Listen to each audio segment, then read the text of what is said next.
And now, from the great state of Mississauga in Ontario, Canada, it's the Ted Woloshyn Podcast. Brought to you by ETP Canada, providing estate administration with ease. ETP Canada.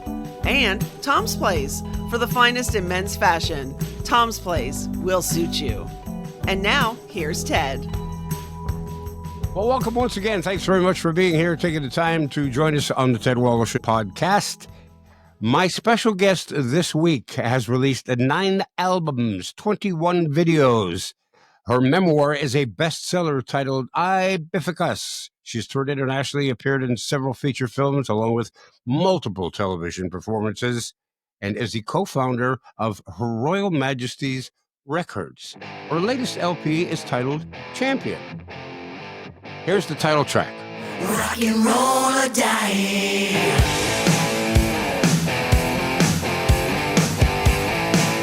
Rock and roll. 93, you and me, in a T-top with a dream, in a band with a plan, beauty queen on the scene. The future was ours, we were on the run, nothing could stop us, we were champions. I got everything I need. Rock and roll. 6 strings to rage against the machine. Rock and roll. You can never take it away from me. Rock and roll all night. I got everything I need. Welcome, Bif Naked. How are you? I am fantastic now that I'm talking to you. How are you? It's great. It's been a while. I guess it's probably been, you know what, probably about a half a dozen years. But Isn't you that look younger. something? You look younger than ever. Oh, bless your heart. So do you. And I think it's because we're happier now that the spring weather is here. The Cardinals are back. They're singing. And I couldn't be more thrilled. You know, I'm one of those as well. I don't know if when I was I try to think back when I was a young kid, if I was affected by the changes of seasons as much as I am now. Like, I mean, as a young kid, you look forward to winter time because I was, to play hockey outside and toboggan and things. And I don't do any of that anymore. And I don't look forward to the arrival of winter. But spring, there's a sense of rejuvenation and a sense of newness and youth attached to the warmer weather. Well, especially here. I mean, I lived in Vancouver for 30 years. And, it's very nice. It's lush. Everything is quite green. It's very mossy, and quite beautiful all year round. It's famous for it. It's the rainforest after all.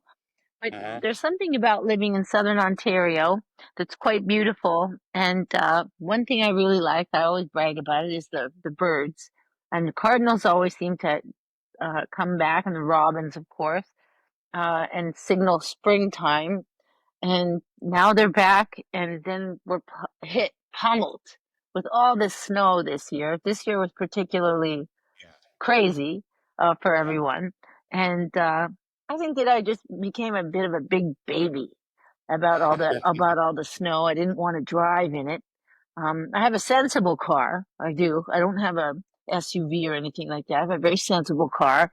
And I was a bit sheepish about, navigating the snow this year. I really was. And I don't know if it came with age, but I just really didn't want to get stuck.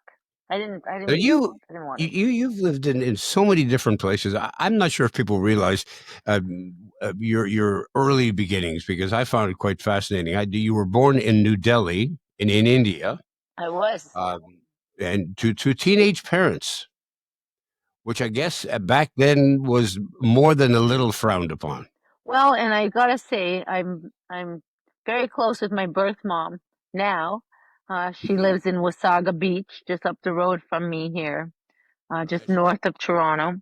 And she's only 15 years my senior.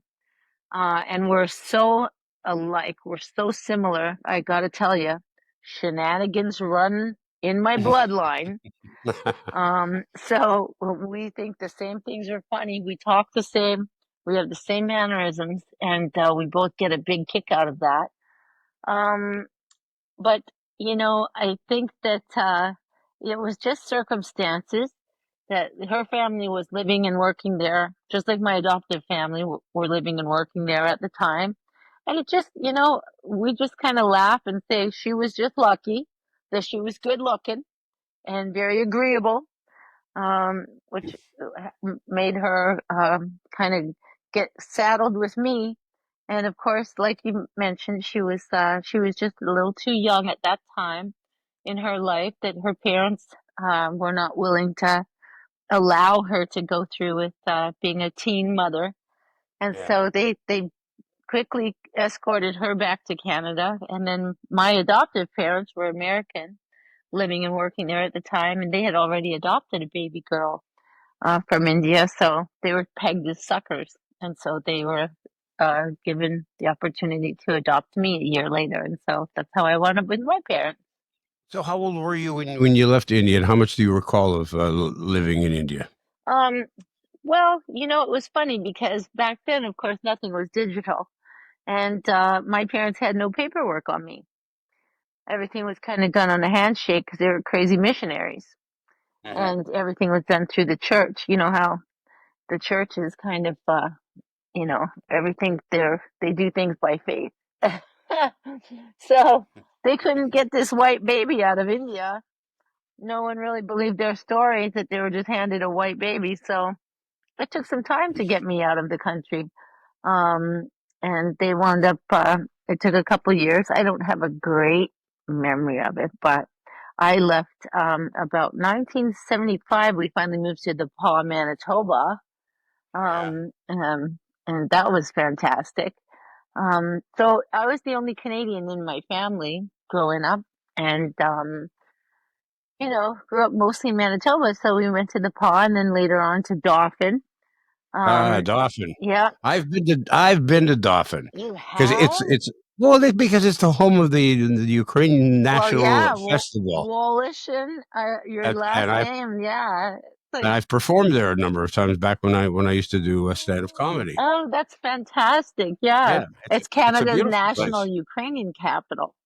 It's big time. That's It is right. big. The first word I learned in Ukrainian was horoshi. Um, Hiroshi money. yeah, horoshi That's and holopchi.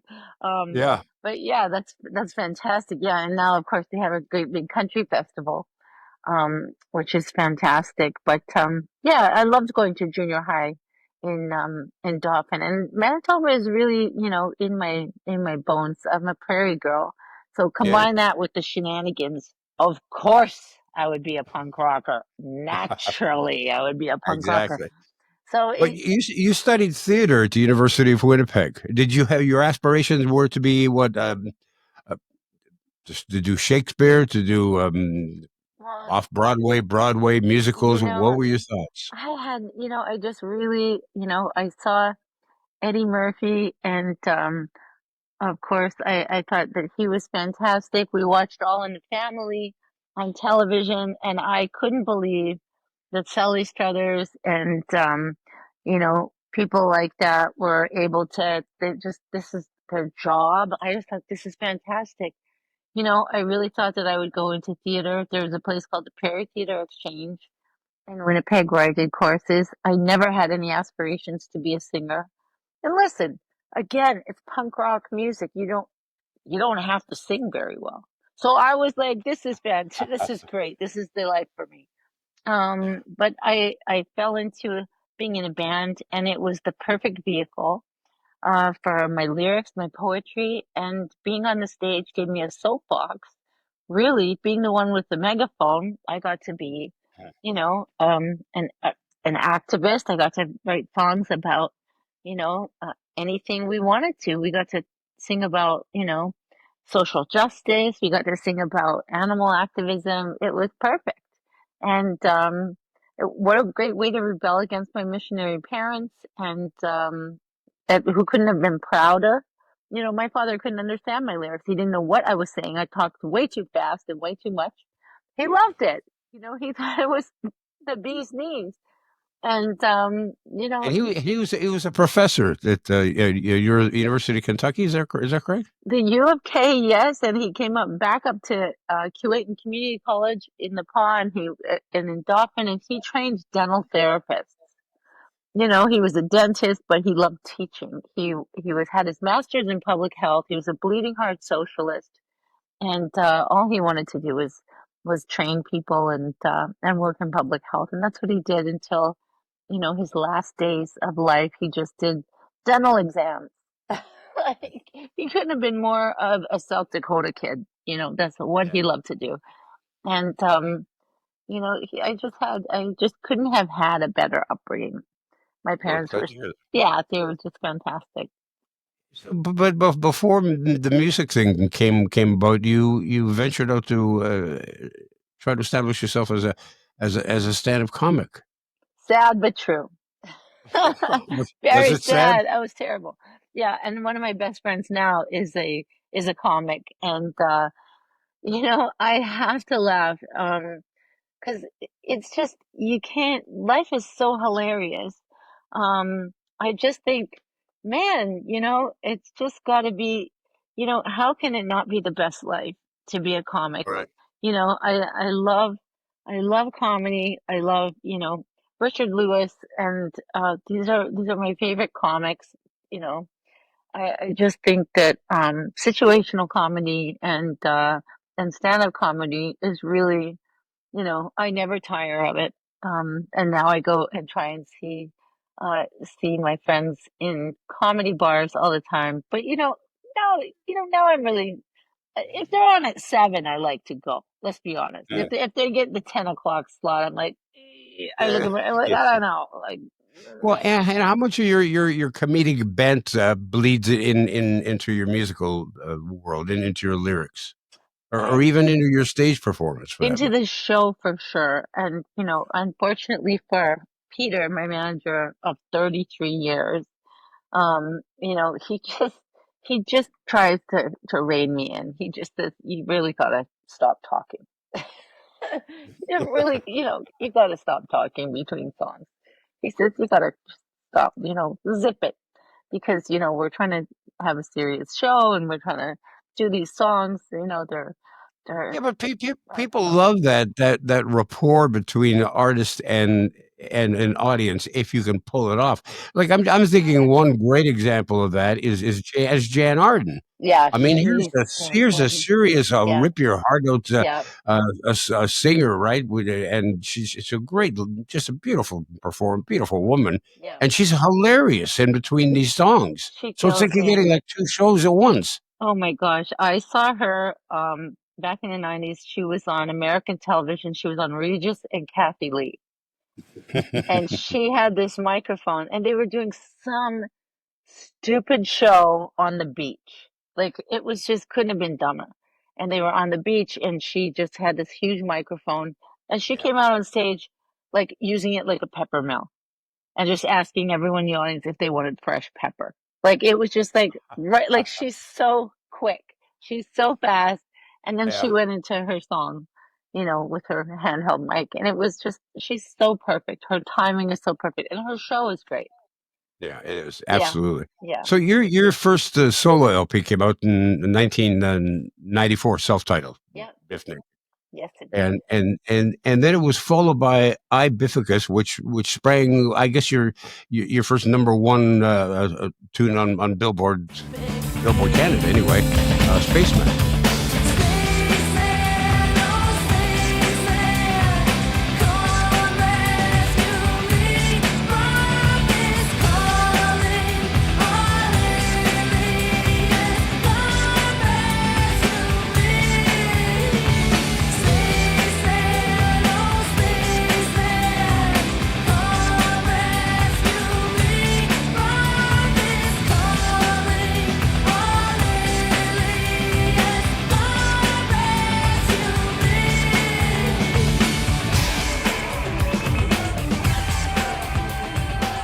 What was that feeling like when you found out that, hey, it's actually number one? There's nobody ahead of us. We're number one. It was amazing.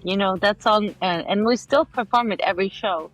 And that song to this day is such a joy to sing because it really remains a song that is a song of longing that people can relate to.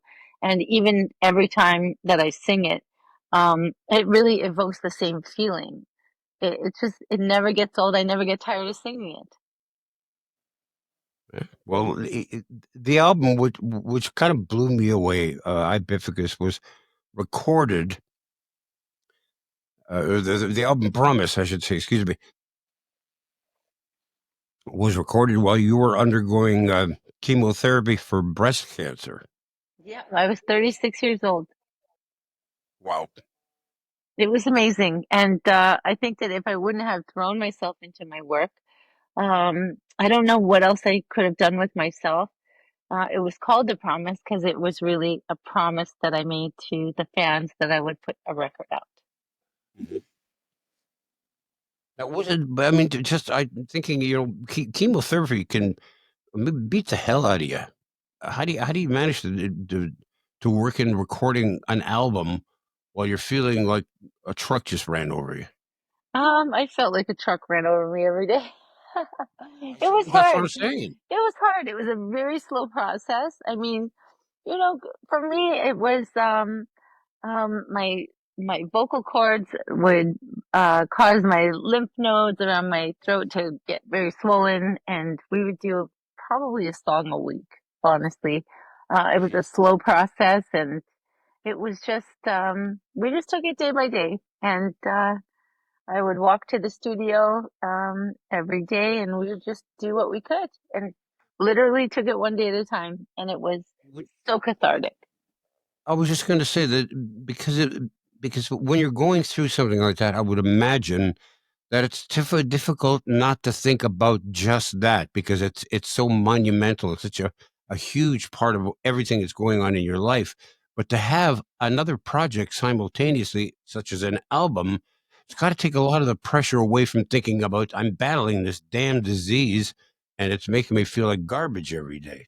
So it's going to help you kind of.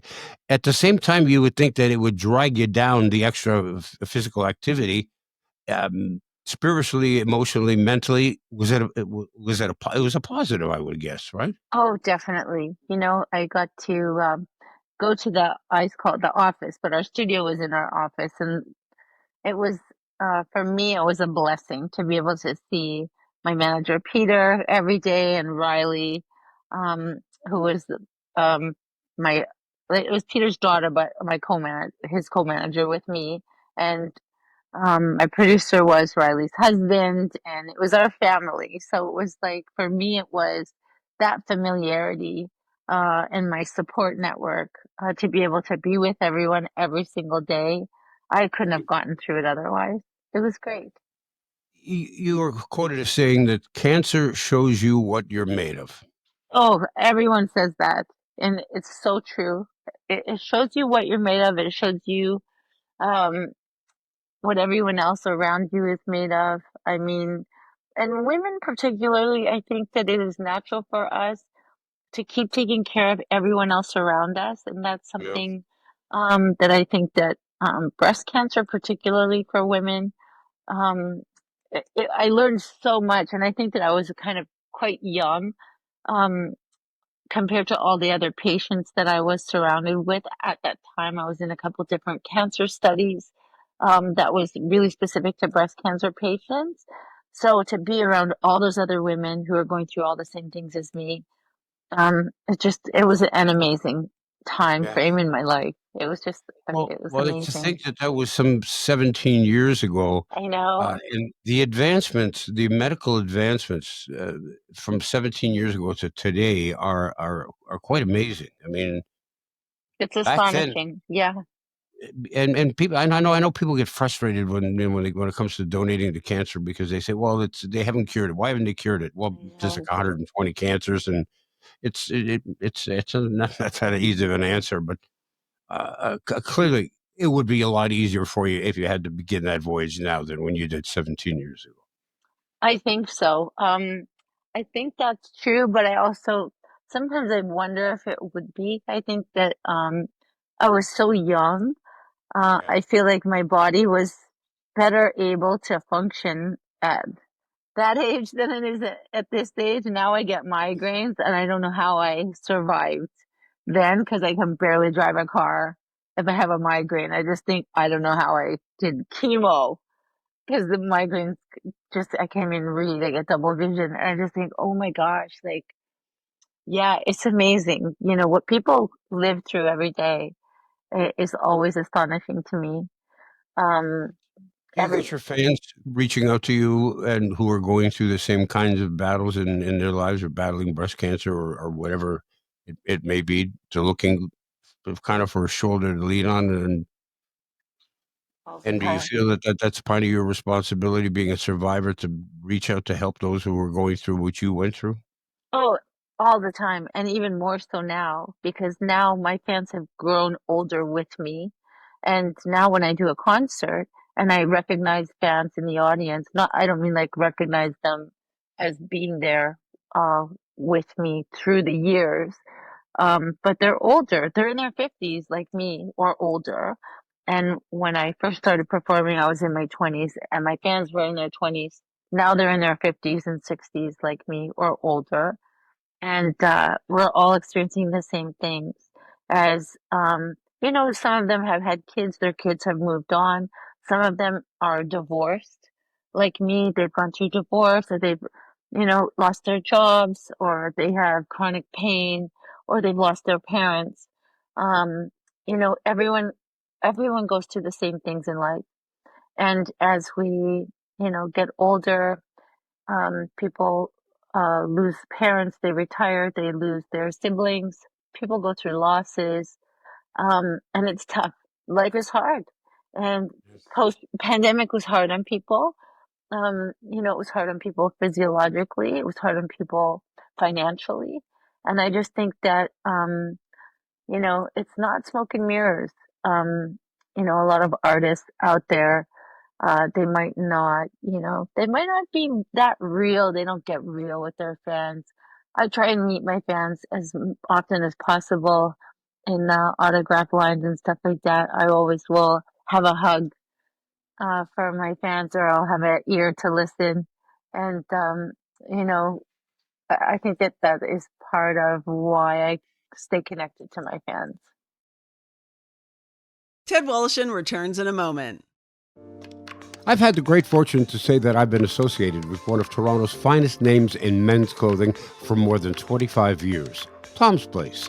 Founded by Tom Mahalick's father in 1958, Tom's Place offers brand name men's apparel at unbeatable prices. But more than that, they boast a long-serving, knowledgeable, and friendly staff that can assist you whether you're looking for casual or formal attire. And they have plenty of first-class tailors on site. In addition, Tom and his family are well known for their philanthropic work. So if you're looking to deal with great people who can fulfill your clothing desires at outstanding prices, do yourself a favor and visit Tom's Place. They're open weekdays from 11 to 6, Saturdays 10 to 5, and Sundays noon to 5. You'll find Tom's Place at 190 Baldwin in the heart of Kensington Market. Or check them out online at toms-place.com. Tom's Place will suit you. Now back to Ted Woloshyn. You're a trooper because I mean, not only did you battle breast cancer, but you suffered kidney failure, if I'm correct, and I you went through did. heart surgery. I did. I mean, one of those is enough for one person. You three different major events. That's wow. Well, I think that we all go through it, and we all keep going through it as time. I mean, again, if you live long enough, you're gonna go through it. That's Yeah, the that's other, true. you know, if you keep living, there's gonna be stuff that happens to you, or to your, you know, or to your brother, or to your sister, or to your kid, or to your spouse, you know, and so we're all gonna go through stuff and keep going through it.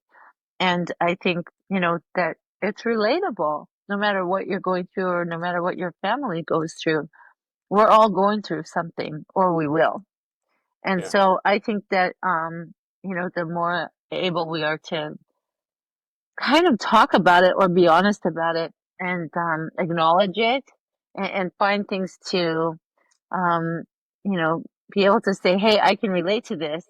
Here's what worked for me, and let's talk about it. Here's the list of resources, what I think that will help you or what helped me. I think that it's important because, you know, we listen to each other and there's good tips. When I went through breast cancer, there wasn't Instagram, there wasn't even, I mean, Twitter's now changed.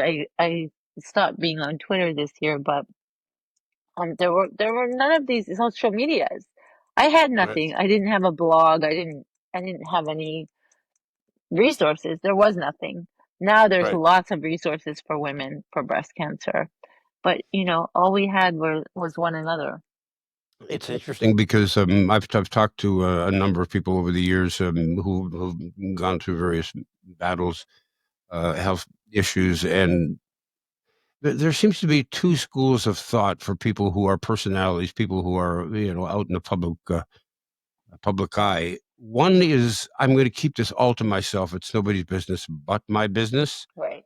The other one are people who say I'm putting my whole life out right there. I'm laying it on the table saying, look, I've been diagnosed with breast cancer. Right. This is what I'm going through. For some people, it makes them feel better. It is cathartic. For other people, they prefer just to keep it. So there's nobody's right or nobody's wrong. Right. As you say, back in your time, social media didn't exist the way it does today. If it had been around then the way it is today, would you have been upfront about what you were battling? Oh, I think so for sure. Like I did an interview when I was first diagnosed with George Stroumboulopoulos, who at the Right. time still had a thing. He had a radio show, and that was it. That's all we really had the opportunity to do. And then I did his show when I first finished with chemo. And that was about it. And at that time, there weren't a lot of young women that were going through breast cancer. Now I feel that it's more common. And I think that there's a couple reasons for that. I feel like diagnostics are better, but I also feel like, yeah, more people are on social media, so it's probably more common because of that. Hmm. Um, and now I find that celebrities and actors, I think the population is aging, so now we're seeing more, I guess, celebrities going through different health battles. There's a couple actresses that are going through battles with multiple sclerosis, for example. There are some other issues that now we're witnessing in real time that, Hollywood people or celebrities are going through actual, real struggles that are Hmm. real. And so, for us, mortals to witness these people in Hollywood go through these debilitating illnesses, um, it's kind of remarkable because there's always been that kind of wall that has, particularly with um, North American celebrity, which is really different from anywhere else in the world. Like in the UK and stuff like that, it hasn't been that separate, whereas in Hollywood, everybody kind of looks like Joan Rivers. It's just been really separate. And so to have that veil kind of shaken and, um, especially this recent one with, Gene Hackman, very, very sad case. Yeah. Um, and it's hard for us all to understand. And it's really in the media because no one can make sense of it.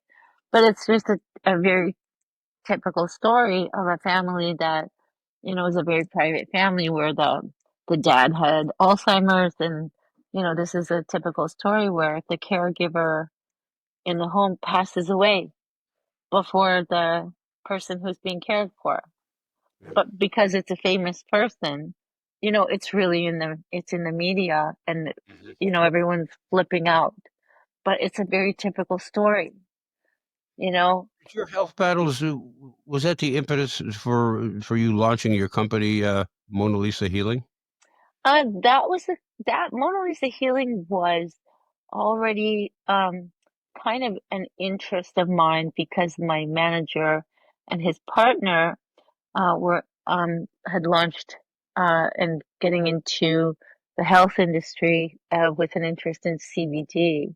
And Mhm. CBD was something I was already interested in, and I had been introduced through breast cancer. A lot of patients that I worked with in volunteering were taking CBD to help mitigate their symptoms Right. of pain or anxiety or sleeplessness all along. And I knew people in the gym that took CBD for like joint pain, and I knew people that gave CBD to their pets because I had a Bichon that had herniated disc disease. And so a lot of veterinarians were recommending CBD for this joint pain for pets. So I was very aware of it, anyways. And Mhm. so I kind of jumped on board with them with this Mona Lisa healing, which was fantastic. And so when the pandemic hit, um, I was not able to tour or do anything. And so I threw my heart into working on Mona Lisa healing with Peter. And it was amazing. It was such an amazing, clean and pure, beautiful product. Um, but Health Canada really, really, especially during the pandemic, really with the cannabis, Justin Trudeau, said, "Yay, yippee, Canada, we're going to be great and let's legalize marijuana." Well, unfortunately, CBD kind of got folded into this Marijuana Act, but it should be a food supplement, you know, under that other law because it's a Right. health product. It's not Right. they're nuts. They're nuts. And Health Canada Bureaucrats. has their heads in their bums. So anyway, so that kind of went through its own crazy, So is crazy. is is is Mona Lisa healing.com still a thing, a happening thing? Well, Health Canada, they get mad. They get mad because they got during the pandemic there was a lot of trouble that came down against CBD companies in Canada. They got lots of problems from Health Canada, and so there was lots of trouble in Denmark, if you want to put it that way, because they just they don't know what they're talking about, and they had nothing better to do. So they like to give us a lot of trouble. So that had to go on the back burner. Talk to me about your honorary doctorate from the University of the Fraser Valley. That was a complete joy to receive, and that was in arts and letters. And I was um, very delighted because my dad, more than anything, was so I don't want to say disappointed. He understood, but I dropped out of university to go on tour with a punk rock band, and much to my dad's Well, chagrin at most the parents time. wouldn't be saying, "Say what a great economic decision that is."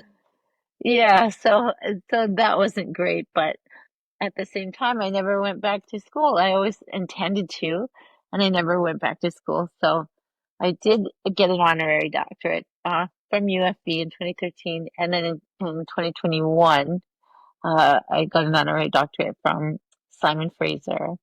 Um, and that was amazing as well. And they like you to give a speech, which is great, which I love to do. And it's just, yeah, my parents they're very proud. They're very, very proud of us. I guess they would. I guess they would be. Boy, I'll tell you. If you had to paint a picture of somebody, a typical punk rocker, um, physically, you have those attributes. You've got lovely tattoos and lots of them. Thank So you. yeah, you could say, okay, well, look at this picture. Does this woman look like a punk rocker? Yeah, she could be. Now listen to the conversation that she's having with this old guy, and listen to her talk. Does she sound like a punk rocker? No,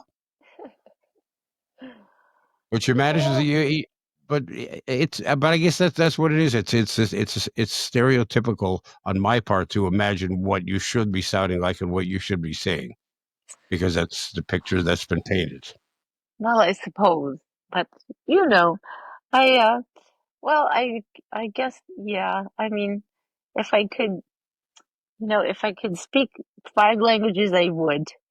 Maybe someday, if I do go back to university one day, then maybe I'll get go Do you back. think that punk rock music is probably one of the most misunderstood genre of all? It's so much fun. It really is. It's so fun. I think it really is great fun. I think it's highly entertaining, but I'm a music fan. I like personally, I love all genres. There's not a single genre of music I don't like. Um, but I think punk, really, because there are no rules, I think Mhm. any song, you can make a song lyrically about anything. You can make a song up about anything, and I think that's the beauty of it. And I think that because it has no rules, it can be absolutely anything can be a punk rock song. You can write Some lyrics of the about great anything. because my son was heavily involved and still is heavily involved in punk music as a Oh, musician. fun. I listen to a lot of what he listens to, and the stuff that really sticks out to me is the stuff that is strong lyrically. And Yeah. I guess maybe because that's just the way I feel about music in general, no matter whether it's rap or whether it's bluegrass or whether it's to me, bring me the lyrics, bring me a Yes. story, and Yeah, that's right. Yeah. but It's unfortunately, with a lot of punk rock musicians, unless you can read along to what they're singing, I have no idea what the hell they're saying. yeah, it's fast. And the pentameter is sometimes a little bit too staccato. Hmm. So, yeah, that's half the fun. Are you still enjoying touring? I love it. I love it. I love it so much. And I have to say, the older I get, my body does betray me. So I envision that I'm going to be able to do all these things, and I feel like I'm fit enough. But of course, then I get these stress fractures in my feet. And then Peter and I always joke, Peter and Chico and Doug and myself joke at the end of the night, like, why are we so sore? And we laugh our heads off and just go, oh my gosh, I want to eat like, you know, pizza after the show, and I want to just stay up till 3 in the morning. And it's not even that we want to drink alcohol because we don't. Um, but I will really suffer if I stay up till 3 in the morning and eat Yeah. pizza. I will not sleep well. I'll have heartburn and I will have a headache. Fun. Like Yes. literally, I can't treat my body like that. For those of you who are in your 20s listening to that, this is what you have to look forward to. It's not fair. Yeah, It's you're not right. fair. I'm no fun. You're currently on tour right now. I guess sporadically. It's not an intense tour where you're That's working every night. But for yeah. people who are listening around the country or elsewhere who are interested in finding out where you may be appearing, where they may see you, they can go simply to your website for that information, right? That's right. BifNaked.com. Okay, and everything else that they want to know, and even things that they don't want to know about you, it's all there for them to enjoy. You bet. All right, it's a great seeing you again. Thanks so much for taking the time, Biff. Thank you. Always a pleasure. All the best. That'll do it for another episode of our podcast. Drop by our website, www.tedwoloshyn.ca. Check out the past episodes. Leave your comments, your thoughts as well. And we're on YouTube, so don't forget to subscribe. By the way, it's free. And fill out your organ and tissue donation card because you could change or even save a life. In the meantime, have a great week. The Ted Woloshyn podcast has been brought to you by Tom's Place. For the finest in men's clothing at unbeatable prices, it's Tom's Place at 190 Baldwin in the heart of Kensington Market. Tom's Place will suit you. And ETP Canada, providing estate administration with ease. Technical production by Paul Gatt. Music by Bike Thieves. For more on this podcast and our sponsors, and to talk to Ted, go to www.tedwoloshyn.ca.